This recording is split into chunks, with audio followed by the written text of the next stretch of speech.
Hello and welcome to Be Powerful with Liz and Lee. It's a new day and we're so glad you're here. So you can expect to hear candid conversations on what it means to be powerful. Live authentically, live in the midst of ups and downs, productively, and above all else, joyfully. We are so thankful for you, our community of listeners, and we hope you enjoy today's show.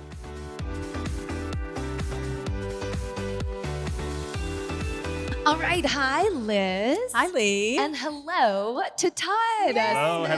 We're Good to see excited you you're both. here. We are so excited to have you on the podcast today. We want to introduce you to our viewers on YouTube and our listeners. This is Todd Smith, the Executive Director of the Bechtler Museum of Modern Art.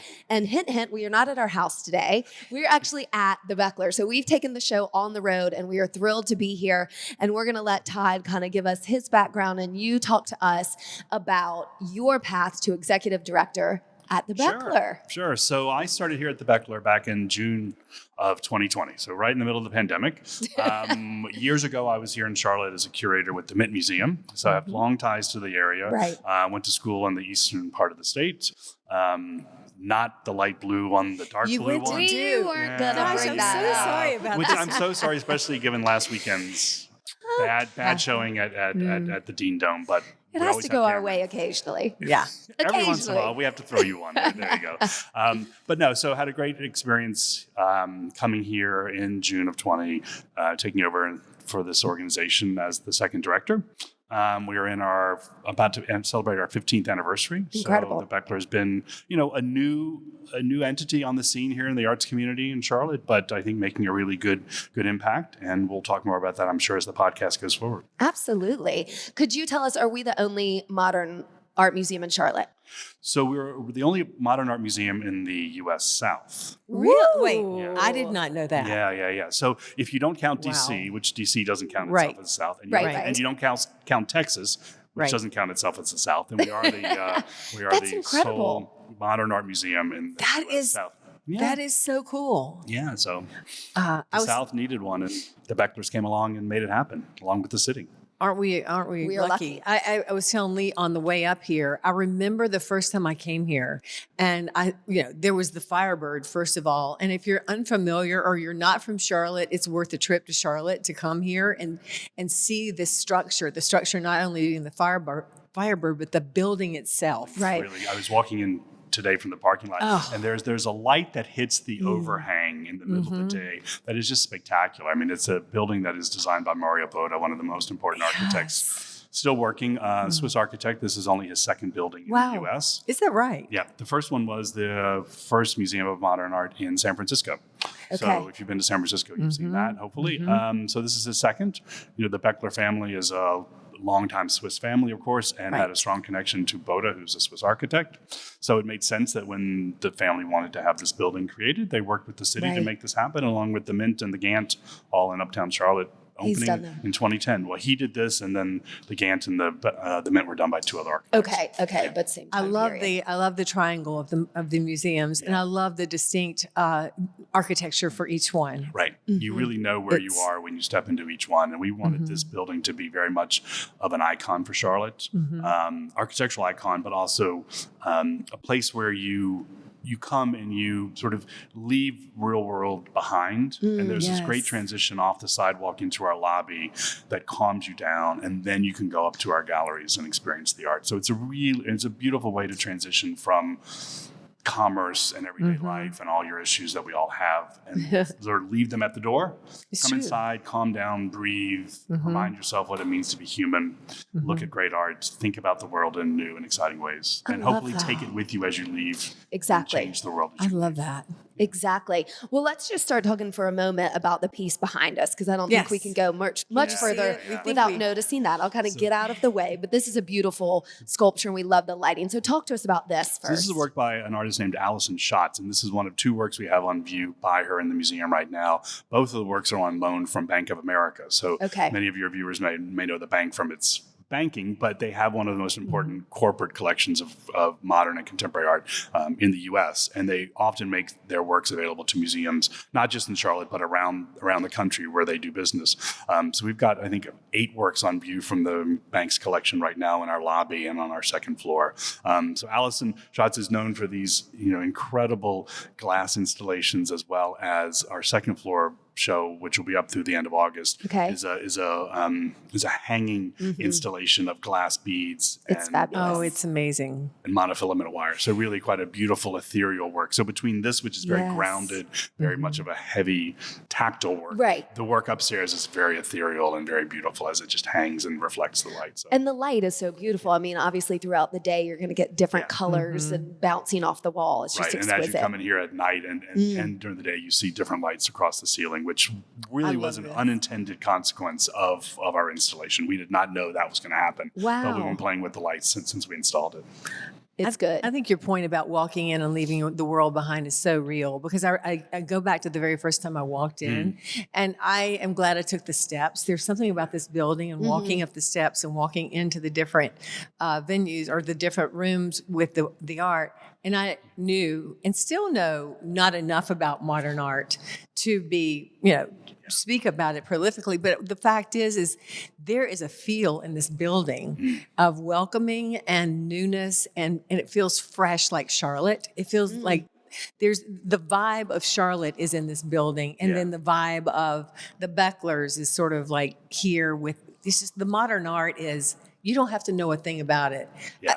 As a matter of fact, if you don't know anything about art at all, this is the museum you want to walk into. Well, that's wonderful. I believe. For me to say that. I mean, I went on a tour 30 years ago with a tour guide up in New York, and the person said, all we ask is that you meet the artist halfway. And I've always used that because I think that is such a great way to say, you know what? No one has all the answers. Even the artists who created the works, they don't know all the things that can be interpreted from the works. So if you just say, I'm going to meet the artist halfway, or I'm going to meet someone else halfway in their life's journey, and then you can talk about it on your own. And it just really does open you up to being curious, which is really what I think we all think about when we think about the role of museums in this community, is to encourage curiosity, to feed that, and to just make you step out of your everyday every once in a while and say, you know what, someone created something that I need to think about or look at, or even if I don't understand how art is made. I mean, I'm not an artist, I'm a historian, but so I don't understand all the ways that the work behind me was created. But is that important? How important is that? You know what? I think it's important if you're interested in it. Right. But if you're not interested and you're only interested in the effect, then you can just take that away from it too. I don't think you need to know how it's made to appreciate it, and I don't think you need to appreciate it to know how it's made. If that makes any sense, right? It makes total sense. Total sense. And I was thinking about how many people, are art collectors and have beautiful things at their homes, but that's a really hard thing to achieve. And I think, saying that doesn't matter. I have all these beautiful museums in my town to go see art. It's worth it. Yeah. We are so lucky. And Charlotte does a really good job, I think, of, with the three of us, the three art-centered museums in Uptown Charlotte, the Gantt, the Mint, and the Bechtler. We each have a very specific role. We bring different work to town to expose our community to what's going on, both historically and in modern and contemporary life in the art world. So I think there's a real opportunity, if you avail yourself to it, to get a great education around what the visual arts are all about in Charlotte, which was not the case 20 years ago or 30 years ago. And so I think, kudos to the leadership in Charlotte over the years who have made all this happen. I agree. Gosh, of all the things I'd rather support in the world would be the cultural attributes. So, but speaking back to your point, you were talking about the curiosity. Yeah. I think that our viewers and our listeners have a curiosity as to why we're here. Liz and Lee, what are you doing at the Bechtler? So we like Todd. This music's great. I mean, we love Todd, and we would come anyway, even if you didn't invite us. But we've been lucky enough, and from Todd and the Bechtler, to be asked to be the co-chairs of this year's Bechtler Gala, which first of all, we're super honored. Thank you. But if you don't know about the Bechtler Gala. It's like no other gala, not only in town, but I think anywhere. It's a straight up party. Or at least this year, it's going to be a straight up party. It's just a blast. And it's going to be on April the 19th. That's right. And it's going to be at 7:00. And we're going to give you all the information. I'm not going to jump ahead because we're going to talk a lot about that right now. Yeah. But all the information is going to be in our show notes. And we expect you to be here, because we're going to be here and we're going to be cheering it. And we've got some crazy ideas. We do. And what did they say to us when Bob Shear and Mary Margaret Porter invited us just for a drink? And we thought, this is nice. They want us to do like a class at the I thought we were going to Bechtler. come in here and do a Pilates or whatever. And they said, we want... To make the Bechtler weird again. Yeah, hashtag, let's make the Bechtler weird again. We don't have to make the Bechtler weird again. It is that beautiful, as you put it, curiosity of the juxtaposition of what's real, what's not real, where does the imagination flow, and how do we have fun with it? And coming into this gala is going to be, I promise you this, you're not going to experience anything like it. You're not. Facts. Yeah. Yeah. Well, let's get into that a little bit. Let me back it up and say, how many galas has the This will be Bechtler the hosted? 12th. The 12th. Oh, wow. Yeah. That's Okay. incredible. Yeah. Okay, so we're number 12. When did we That feels first like a good come? number. We've been to at least 3. Okay, that's right. And we Okay. Yep. came, I remember the very first one, and we were I just know. sort of brand new out and all that sort of thing. And it was kind of terrifying and fun at the same time. I know. Yeah. So we're kind of getting, I guess, branded as the first same-sex couple to host, which is cool. That is so fantastic. And we're just thrilled to, It really to is. be a It Really part. an is. honor. It shows you how far we all have come, Right. in terms of our willingness and our acceptance and our just, that is not even a question anymore. right. It's something like, okay, yeah, oh wow, that's the first ever. That seems like it Yeah. should have Should happened have a long time happened. ago, right? Yeah. Right. Right. Well, we Well, are we love honored. this museum and we love this gala. And like you said, it's April 19th. We'll put all the information in it. You can go to bechtler.org to buy your tickets, which are already on sale. That's right. We'll have some special VIP packages, lots of fun stuff. But should we go ahead and talk about the artists that this is Let's talk experience? about it. Yes. Yeah, all because- I want to based hear. I around? want them to hear about this because Yeah. I get cold chills when I hear her name. I So, really do. You know what? Sometimes the gala is in conjunction with an exhibition or an artist in our collection, and sometimes it is just an outright no holds barred party. And I think Right. this year it combines both. So Perfect. The artist whose work will go on view up on our 4th floor gallery starting at the end of next week is an artist originally from Iceland who now lives in Ohio, but her name is Hildur Jónsson, and she creates these beautifully exquisite and abstract tapestries that are based on photographs of Icelandic landscape. And so we thought, what better way to celebrate what is unique about the Bechtler, which is our global perspective on, Right. on modern and contemporary art, to highlight all things Norse, Nordic, Icelandic. You're so speaking my language. Yeah. I'm all over this. I'm just looking for some horns and some headpieces to wear to know. this thing. And that's not even And a she's joke. not No, even I kidding. know. No, it's not a joke. As a matter of fact, I'm going to talk to you after this about how we can do that. how we can all have Yeah. horns. How we can all have. Some would say I already do have horns, so that's but that's a whole other conversation. I know. No, I mean- no, that's great. We watched a video kind of at the beginning of this journey of planning for the gala about Hildur and her work, and it's just phenomenal. I mean, I love that art can encompass so many different styles, that she's taking photographs, then dyeing the yarn, and then weaving on these massive looms, and then They are turning massive. it into huge tapestries. So the exhibit will start next week or 2 weeks, so we middle have of to think, February, and will run how long? Run through early June.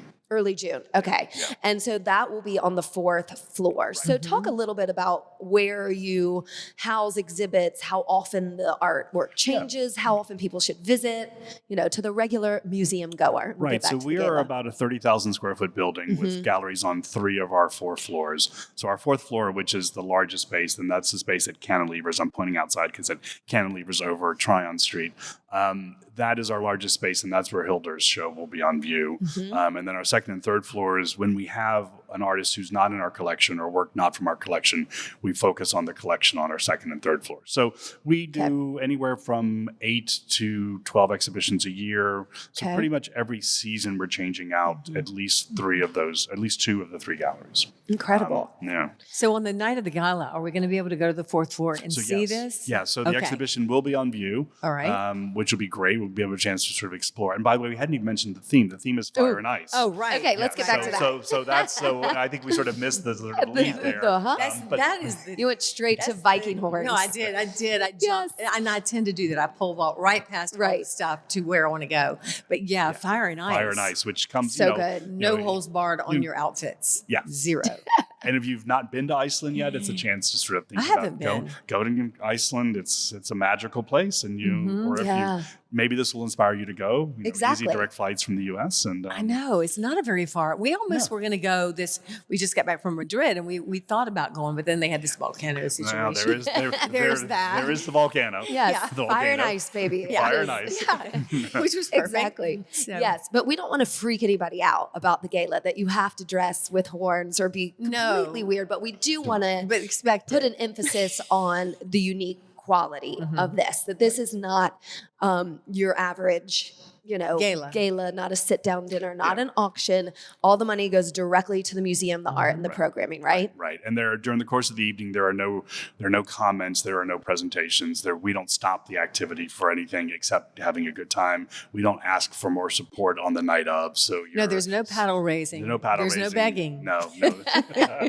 We'll beg you to buy a ticket. We do want you to buy a ticket. And I think the tickets are really reasonably priced. This year, we're going at $600 per ticket. Now, if you have gone to other galas, that can be quite pricey. Yeah. But we really want people that maybe have never come or have, just curious to really come on in and be yourself. Honestly, that's the we point. are bringing. You can bring your weird into the Bechtler anytime. Yeah. It's very welcome. And right, and I think that's what we want to focus on, especially as the two of us hosting that, and with Todd as well. That we're all unique and everybody is welcome. And I think the fun part of the experience, you're like, well, what will we do if we're not, sitting down to eat? It is an immersive experience, so we're not going to give you any spoilers whatsoever. We're still in planning phase, but every inch of this building will be used. It will be, like you said, activities, kind of immersive. You will not be bored. Lots and lots to see and feel and enjoy. And eat and drink.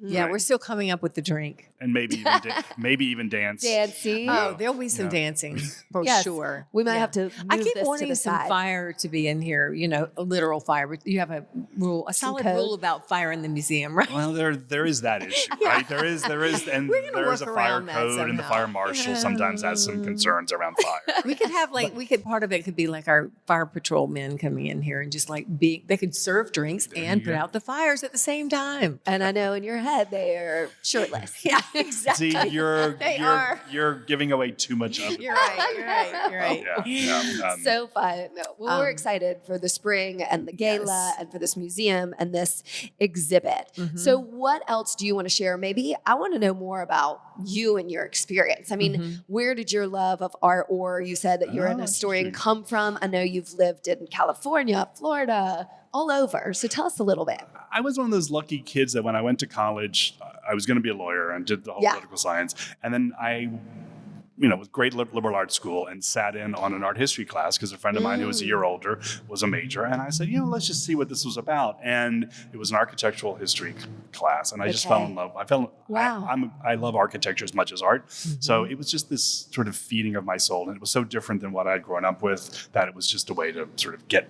It was my rebelling, which, luckily for my parents, it wasn't a big rebelling. Yeah. Right. Except calling home to saying, I'm not going to go to law school. I'm going to go and work in the arts. Work in the arts. There you go. And what does that mean exactly? Right. What does that mean for us long term?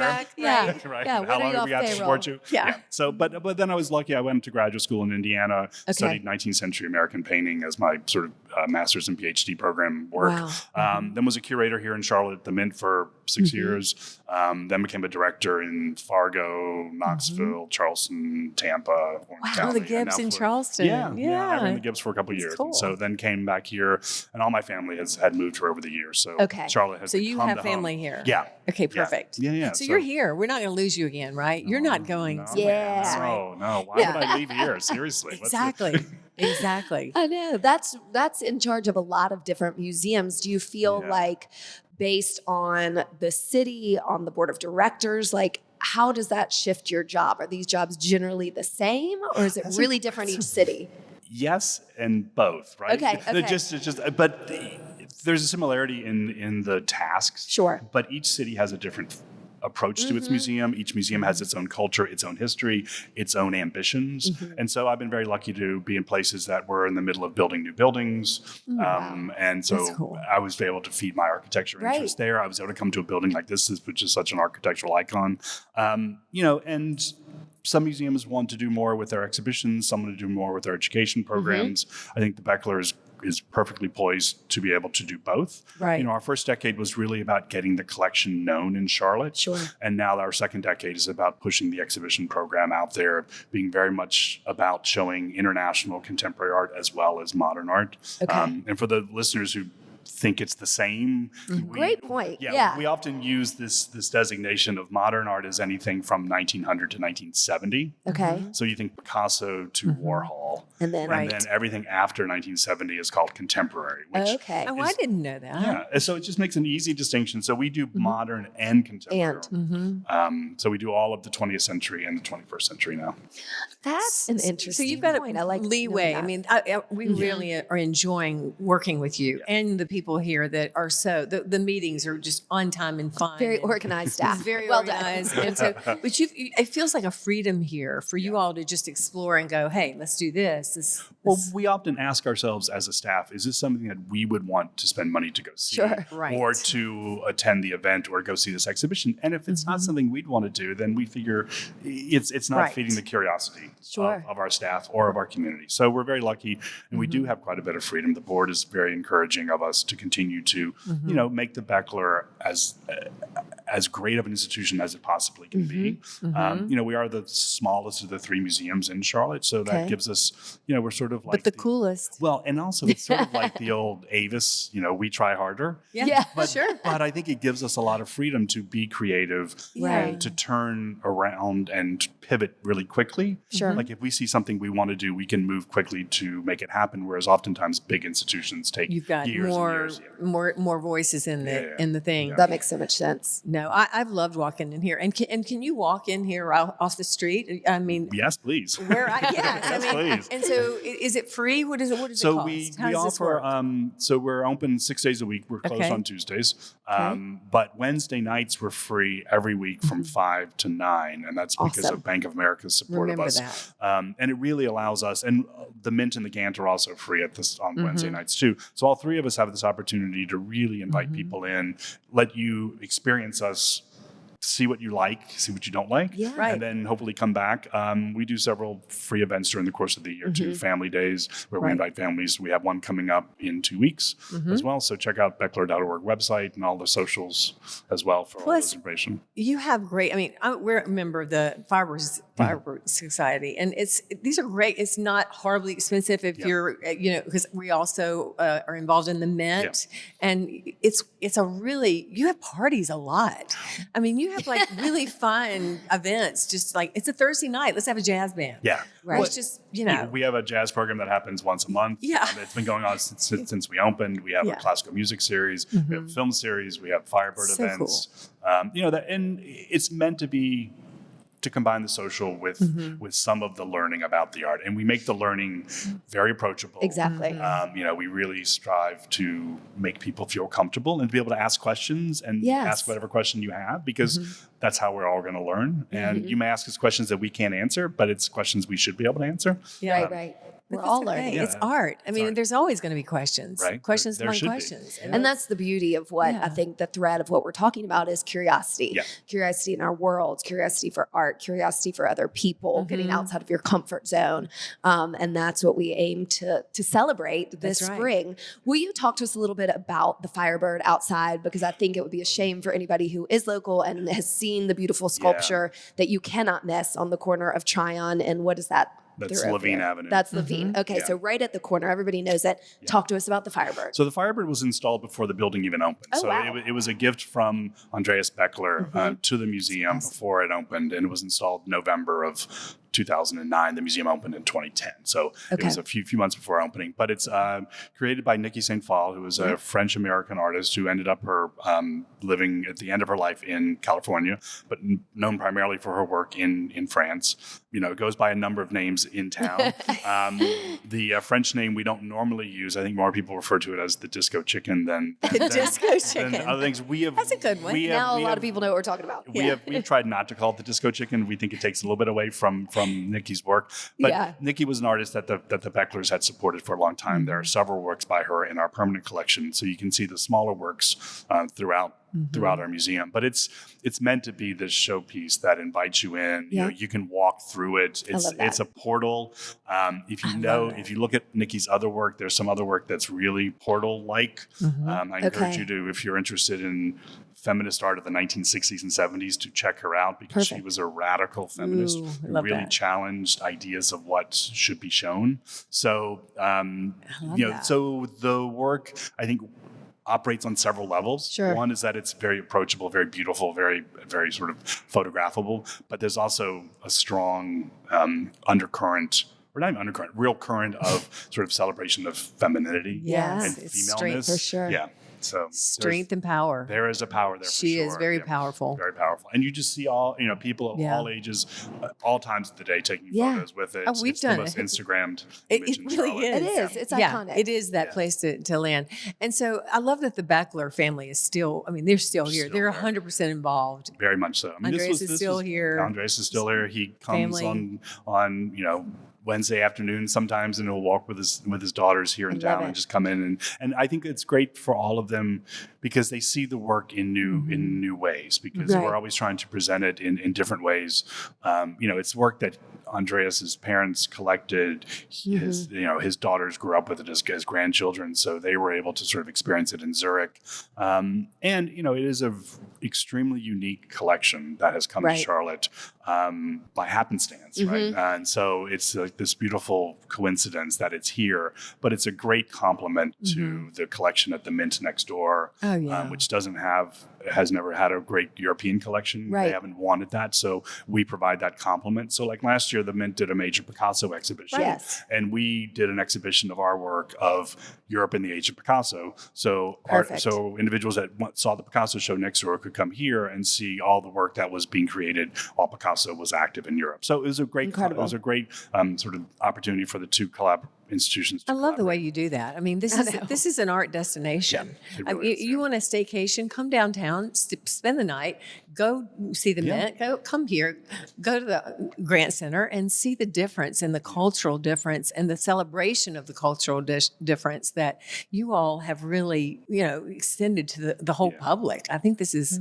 what makes phenomenal for this a city that it compares to the biggest cities in the country. When you have a burgeoning art, scene with massive museums that are doing a good job. And I love that it's paired with all this banking, here we are, the banking center of the world, it feels like. Yeah. But I feel just equally is this, and the support of the banks with the banks art. Have been extremely, we wouldn't be here except for the generosity of all the financial institutions in town. And, we have not only museums, but you've got the Blumenthal, which surrounds us. You've got Discovery Place. You've got McColl Center. You've got the Goodyear Art Center. You have, and you have a thriving for-profit gallery scene here now too, which we didn't have 20 years ago. So it speaks to the balance of a good city. If you want a really great city, you don't have to be ginormous and big. No. You need to balance it out with the culture and the business and the progressiveness of this city of Charlotte. Is people go, gosh, what is it like? I'm like, it is the Southern progressive city. It really is. It really is. It has become that, which is a real testament to everyone who's put themselves out there here to make it happen. It's incredible. What is your, as we kind of wrap this up, maybe your vision, your hope for the Bechtler, your goals, anything going to change? So one of the things we've been really focusing on in the last couple of years is expanding the exhibitions to be more about what's happening globally. Sure. And not just with contemporary art, but with modern art. So really anything over the last 125 years that's happened anywhere around the world, we see as an opportunity for us to bring that to Charlotte. So, our new strategic plan calls for us to do an exhibition from every continent that had a modernist movement sometime in the next 5 years. Brilliant. So it allows us to, look, and we just took a trip to Singapore with some of our donors to start looking at art from Southeast Asia. We're looking at art from Latin America, from Africa, from other parts of Asia, really sort of balancing out the more traditional European strength of our collection. Incredible. Now, do you run any sort of like workshops, or I'm sure you do, and I'm just curious for people that would like to know more about We do that. more of a lecture series, more when we bring an artist in at the beginning of every show. We'll usually do a conversation with the artist, or if it's a curator, if it's more of a historical show, we'll have a conversation around that. What we don't really focus on is art making. We're not in the habit of teaching people how to make art. There are enough other venues in town that do that and do that really well. We just don't have the space here or the real desire to do that. Ours is more about teaching appreciation. Yes. And making connections with the art that we show with your life. Right. Well done. Wow. Well done. I know. I'm so excited. I am just too. appreciate being a part of Well, we can't thank the Bechtler. two of you enough. I mean, you have taken a risk with us in agreeing to host this because most of the other hosts that have done this, well, they are still getting over it. So just know that. No, we are so excited. I feel absolutely I really confident do. about it. I mean, I know for a fact, I want you all to come because it's going to be spectacular. I'm sorry, it's just going to be. And we already know that. It's already set. We're good to go. It's just a fun party that supports an institution that's hopefully making Charlotte a better place. And supports, I think it supports Absolutely. the community that accepts and says, come in here and let's just accept all the beauty and all the weirdness and all the things. And I think it's inclusive, and I think that's important. And that's something we feel when we come in here. So we're just honored. We really are. We really are. And if anyone, again, if you're not even minutely thinking about it, go ahead and think about it. Yeah. Go to the website, go to our page. You'll find all the information to buy tickets. Also looking for corporate sponsors. Still looking for Perhaps. supporters. Okay. Good. All are welcome. Well, also Hilliard Studio Method will be part of the fun. If you want to be a corporate sponsor or any sort of a sponsor, you're going to get $100 or something for coming to our workout. We'll toss in a gift card to some other great activities. But the fact is, we're really bringing in a lot of different people and venues. And I think you're going to feel good in here. I know you're going to feel good in here. Yeah. So if you've been wondering if you want to try it out, this would be the year. April 19th, Friday evening. Right. Maybe make an evening of it, rent a hotel room. Yeah, I think that's a really good fun. idea. Great idea. That's a really good Tons of idea. hotels right around You're here. going to have FOMO. If you don't you come, are. because Yeah, you're well, going to see the pictures You're and not hear gonna about believe it. and also we'll have something on the Hilliard Studio Method website as well coming up soon. Absolutely. So you can find it Bechtler, and we'll kind of go back and forth. And so any questions you guys have, you can DM us or let us know at the studio, and we'll help you out. Yay. Get you in here, girl and boy. Yes, come to the museum. Come visit Todd, his amazing staff. Come to the gala. We cannot wait to see you. Todd Smith, you're incredible. Thank you both. Thank you. It was wonderful. That was fun. Our All right. pleasure to have you here. Thank you. I can't wait. Bye. Bye, y'all. Thanks for listening to us today, wherever you get your podcasts. And remember, you can now find our podcast on YouTube. Yeah. If you liked it, please share, rate, and review. We love 5 stars. And we hope you'll work out with us online or in studio at HilliardStudioMethod.com.